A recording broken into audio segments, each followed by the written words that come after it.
Hello and welcome to the Mr. Brown podcast, where I reflect on my ongoing experiences as a teacher, with a special focus on mental health. I am your host, James Brown.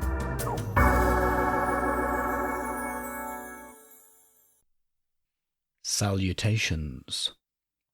As mentioned previously on the podcast, I am currently doing an SSAT Leaders for the Future course, and last week saw the second instalment of that course. I attended a session on vision and culture, during which we were shown a TED Talk by an educator called Emmanuel Botwe. He's the head teacher at Titherington School in Macclesfield.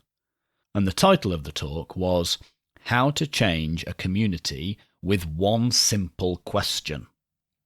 It was very interesting, and I thought in this episode of the podcast I would offer some analysis of what Emmanuel had to say in light of some stuff that I learned recently about the psychology of communication. And that was from listening to the American Psychological Association's podcast, Speaking of Psychology. I'll link everything in the show notes. So, first, what did Emmanuel, or Manny, have to say in this TED Talk? Well, first, he explained that getting good grades was important, very important, but schools really should be in the business of fostering and developing good people, not just good students, but good people. That was his main aim as an educator. And he explained that in order to foster good people, then you need to have a community of care, really. I'm paraphrasing, but this was the gist. You need a community of care, and you can create a community of care by asking one simple question. Hence the title of the talk, How to Change a Community with One Simple Question. And the question was this: how's your day going? And it's important when asking this question not to just accept, oh, fine, as an answer. You have to dig a little bit deeper and find out really how people's days are going. He was speaking mainly about teacher-student interactions, but I'm sure the same could be said for teacher-teacher interactions as well. So by asking this question, how's your day going, and then engaging sincerely in the conversation that follows, you can begin to create a community of care, and it's within such a community that young people might grow up to be not only good students, but also good people. So Manny would make a point on a regular basis of asking students how their day was going. And he also explained that he would regularly follow this question up with, I'm fine too, just in case you were wondering. And he said that by saying this, it would encourage the conversation to continue. You would encourage your interlocutor, whether it's a student or a teacher, to ask you about your day as well. And all of a sudden you're reciprocating and having the sorts of conversations that make up a community of care, which is very important. So that was the main point of what Manny had to say. I think it was a 12-minute video. He said a lot more than just that, but that was the gist of it. Again, I will leave a link in the show notes, and I encourage you to watch the whole thing. Now, I'll return to Manny in just a moment, after a quick summary of what I learnt about the psychology of communication in this podcast that I listened to. Again, it's the Speaking of Psychology podcast, and the episode was called How to Have Great Conversations with Charles Duhigg and Michael Yeomans, PhD. And the episode started with the question of what makes someone a super communicator. So we all communicate all the time, but some people are better at communicating than others, and some people are really good at communicating, and they are the super communicators. And part of the answer to that question of what makes someone a super communicator is that they understand what the goal is of the conversation that they're having. So they can divine pretty quickly what it is that the person they're speaking to wants to get out of the conversation, and then they can facilitate that goal. And that's part of what makes someone a super communicator. And there were three main goals of conversations. First, the practical goal. So you're engaging in a conversation with someone in order to figure something out, to exchange information, to get something done. Very much an instrumental kind of conversation. The second type of goal that someone might have when coming into a conversation was an emotional goal. So the goal might be to share feelings with someone. And the third goal was a social goal. And this is the sort of goal that someone might have if they want to share information relating to identity. They want someone else to understand who they are as a person.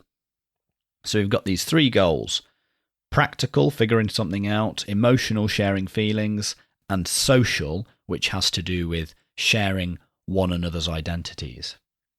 And so super communicators have an intuitive understanding of these goals and can guide the conversation towards achieving those goals very fluidly. So that would be a good conversation. If two people are engaging in a conversation where they each know what the other person wants to get out of the conversation, then that conversation is going to go better compared to one in which the two people haven't got a clue what one another want to get out of a conversation. In fact, one person might be trying to have a practical problem-solving conversation. The other person might just be trying to share their feelings and want to have an emotional conversation. And so you end up at cross purposes and talking past one another, maybe even getting frustrated with one another.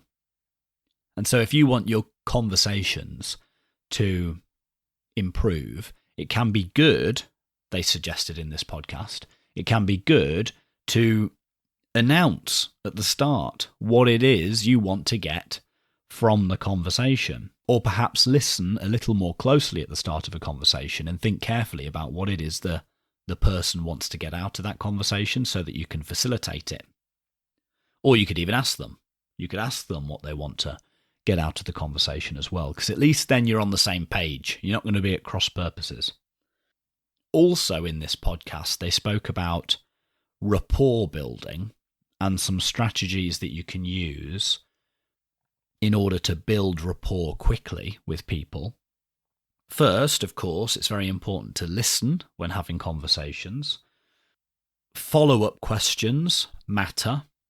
Looping for understanding, so repeating back to the person what they've said and asking them whether you've understood them correctly. Asking deeper questions can be a good idea as well. So you might start a conversation with, what do you do for a job? And once they've told you, you could then ask a deeper question, such as, oh, what do you love about that job? But there was one type of question or one type of conversational style that could undermine rapport building. And the researchers in this podcast called this boomer asking. So boomerang asking, I think. That's where you say something like, oh, how did your weekend go? And the person you're speaking to begins to tell you about their weekend. You're not really listening, because all you really want to do is tell them about how your weekend went. So you don't ask any follow-up questions. You've barely listened.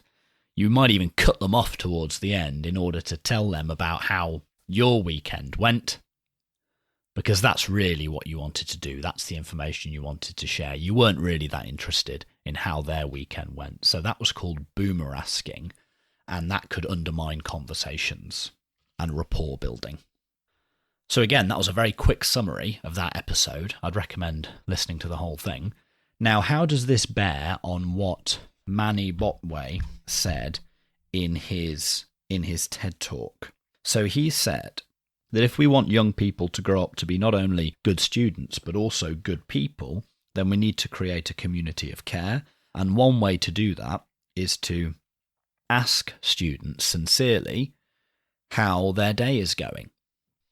Now, if we think about most of the conversations that happen between teachers and students in schools, I think most of those conversations would fall into the practical category. So remember, we had those 3 different types of conversations, depending on what the goal of the conversation was. There was practical conversations, emotional conversations, and social conversations. And I think that most of the conversations that teachers and students have would fall into the first category.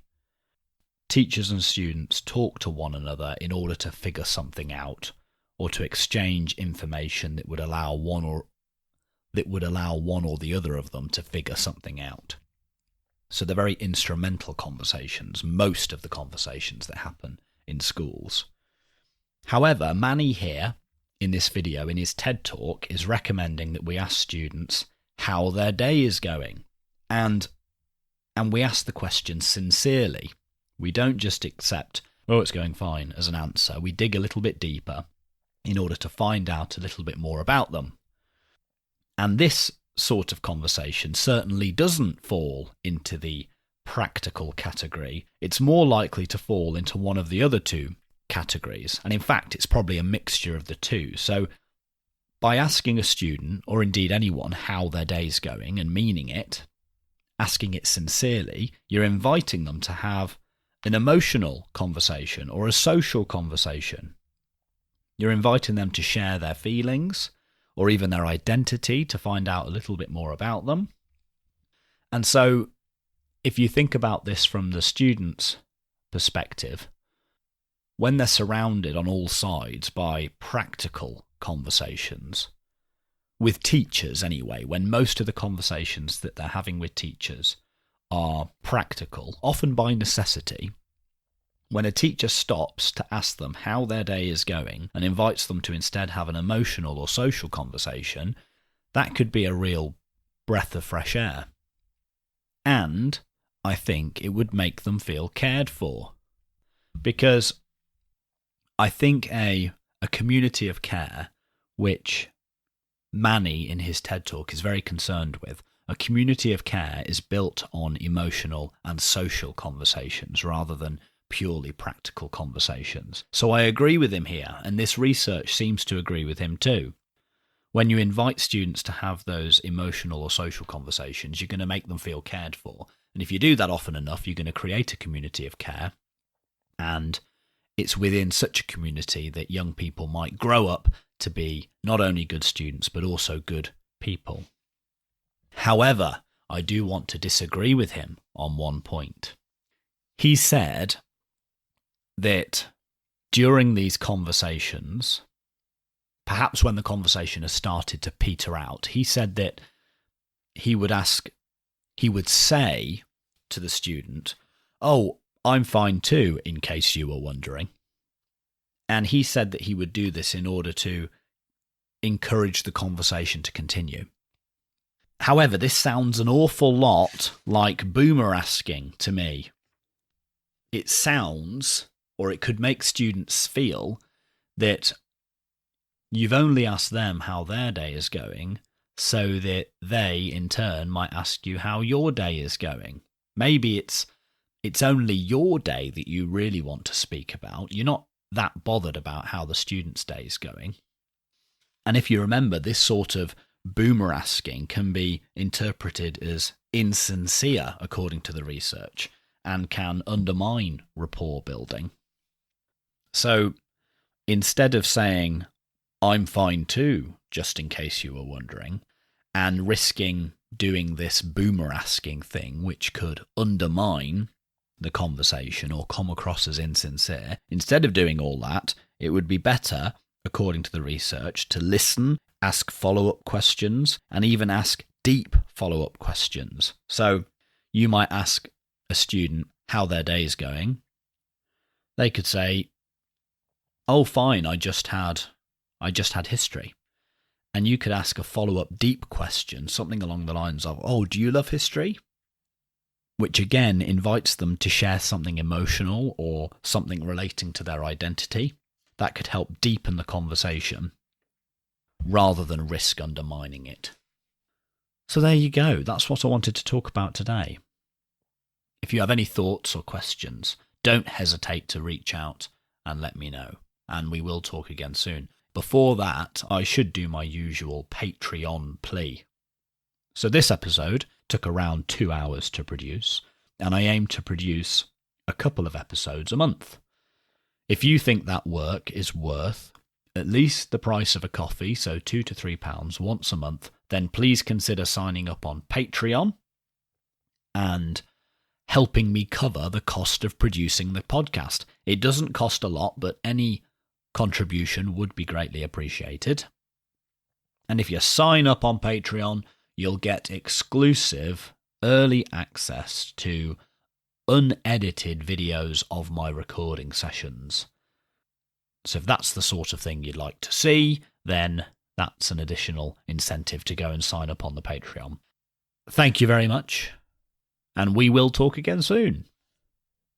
If you enjoyed this episode, please spread the word in person and on social media. You can follow me on Twitter at Mr. BrownPod or email mrbrownpod@gmail.com. Please subscribe, rate and review in your directory of choice. Please also consider becoming a patron at patreon.com/Mr. BrownPod and helping me cover the cost of producing the podcast. Thank you, and talk again soon.